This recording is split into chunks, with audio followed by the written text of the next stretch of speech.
सजीवों का परिवेश एवं आवास। इस वीडियो में सजीवों का परिवेश, आवास अथवा वासस्थान, जलीय आवास तथा स्थलीय आवास, जैव तथा अजैव घटक।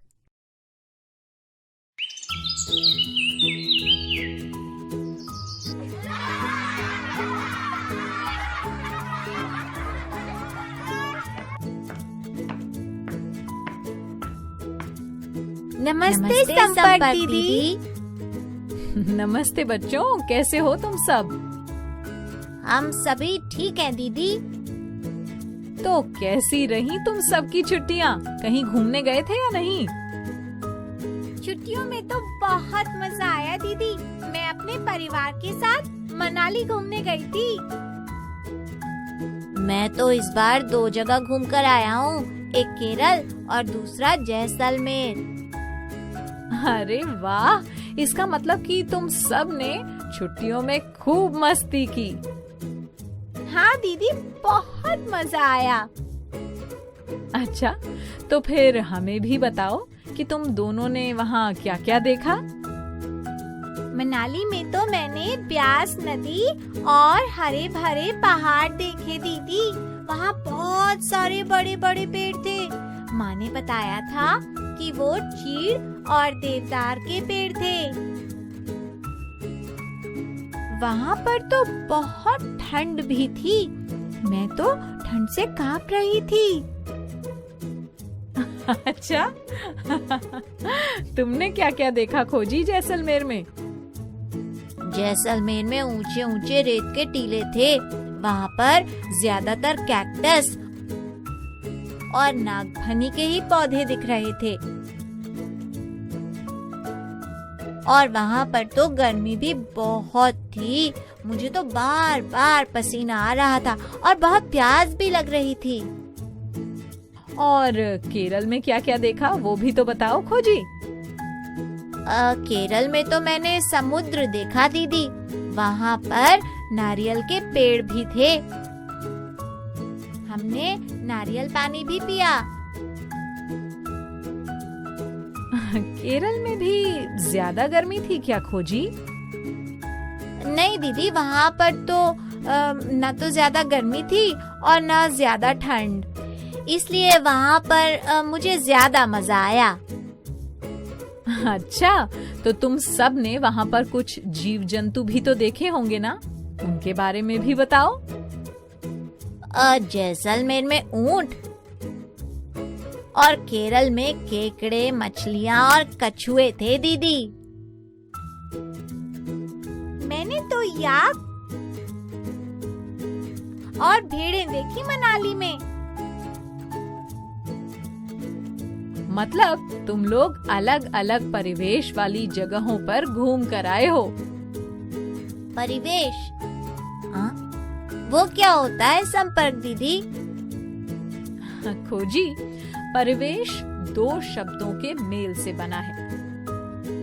परि यानी चारों ओर तथा वेश यानी स्थितियां। तो बच्चों, हमारे चारों ओर की सभी स्थितियां जिनमें हम रहते हैं उसे ही परिवेश यानी सराउंडिंग्स कहते हैं। इन स्थितियों में उस क्षेत्र की जलवायु, पेड़ पौधे और भौगोलिक संरचना शामिल होती है। दीदी, खोजी ने जो भी केरल और राजस्थान के बारे में बताया, मनाली में तो वैसा कुछ भी नहीं था। हाँ सवाली, हर क्षेत्र का अपना अलग परिवेश होता है और उसी के अनुसार वहाँ पर जीवों और पौधों की अलग अलग प्रजातियां पाई जाती हैं। जैसे राजस्थान में कैक्टस के पौधे और ऊंट पाए जाते हैं, लेकिन मनाली में चीड़, देवदार के पेड़ और याक पाए जाते हैं। अच्छा, तो ये सब परिवेश के कारण होता है। एक और बात पता है बच्चों, किसी सजीव का परिवेश जिसमें वो रहता है उसका आवास कहलाता है। अंग्रेजी में इसे हैबिटेट कहते हैं। समझ नहीं आया दीदी। समझाती हूँ। बच्चों, तुम सब ने अपने आसपास बहुत से जंतु और पेड़ पौधे देखे होंगे। कुछ जंतु स्थल यानी जमीन पर रहते हैं, कुछ पानी में। इसी प्रकार पौधे भी जमीन और पानी दोनों में पाए जाते हैं।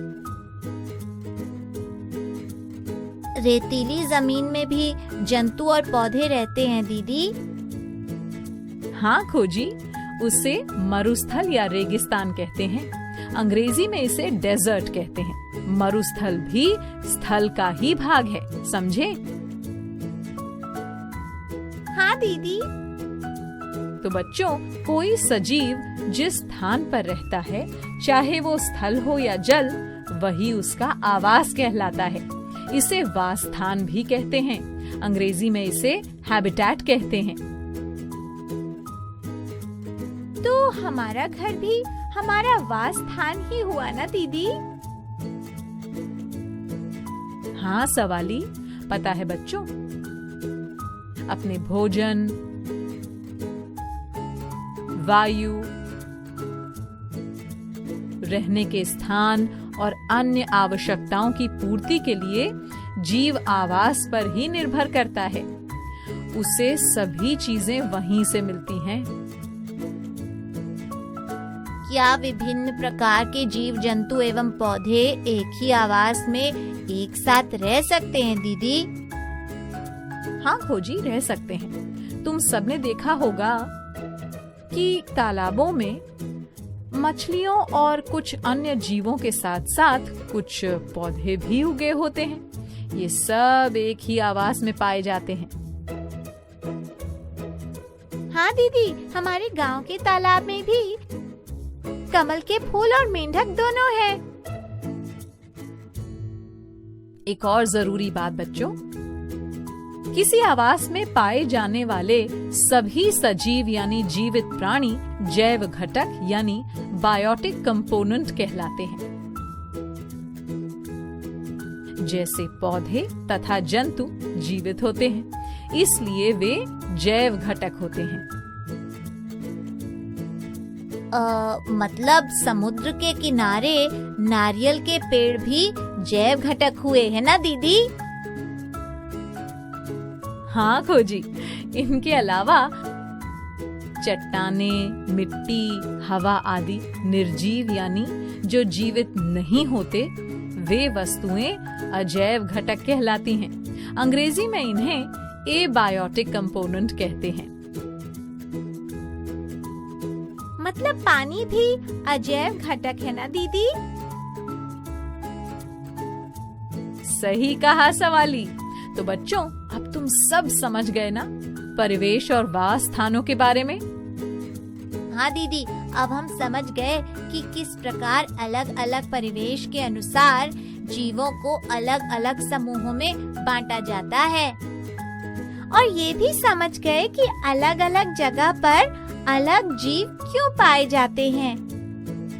शाबाश बच्चों, अब तुम सब समझ गए हो तो मेरे कुछ सवालों के जवाब दो। ठीक है दीदी। तो फिर बताओ कि जलीय जीव कौन से होते हैं? दीदी, जो जीव जल में रहते हैं उन्हें जलीय जीव कहते हैं। हाँ दीदी, मछली, झींगा, जलकुंभी आदि जलीय जीव ही तो हैं। बिल्कुल सही बच्चों। अब ये बताओ कि स्थलीय आवास कौन से होते हैं? जमीन पर पाए जाने वाले जीवों के आवासों को स्थलीय आवास कहते हैं दीदी। मरुस्थल, पर्वत, घास के मैदान सभी स्थलीय आवास हैं। शाबाश बच्चों। अच्छा, अब ये बताओ कि सूर्य का प्रकाश और ऊष्मा जैव घटक है या अजैव घटक?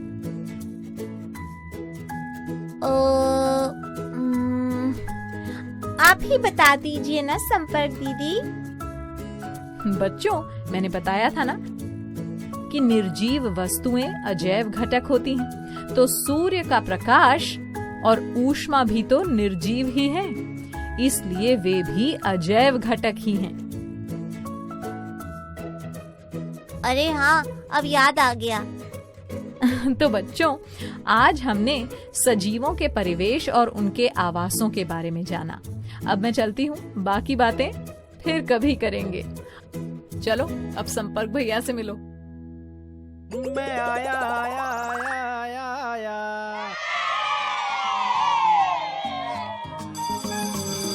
ओके बच्चों, बाय बाय बाय। बच्चों, अब मैं जाती हूँ, कल फिर मिलने आती हूँ। इंग्लिश में अब होंगी बातें, मैथ सीखेंगे हंसते गाते। पहेली, किस्से और कहानी सुनना अब तुम मेरी जुबानी। बात पड़ी है सीधी सीधी, मैं हूँ आपकी संपर्क दीदी। संपर्क फाउंडेशन।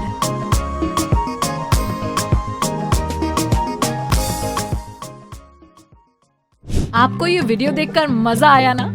अगर आप इस वीडियो से संबंधित अन्य संसाधन जैसे कि अन्य वीडियो, गतिविधियां, क्विज इत्यादि देखना चाहते हैं तो अभी डाउनलोड करें संपर्क स्मार्ट शाला मोबाइल एप्लीकेशन। और हाँ, अगर आपको ये वीडियो अच्छा लगा हो तो इसे जरूर लाइक करें। और भी नए नए वीडियोस देखने के लिए सब्सक्राइब बटन पर क्लिक करना न भूलें। मिलते हैं बहुत जल्द YouTube और संपर्क स्मार्ट शाला ऐप पर।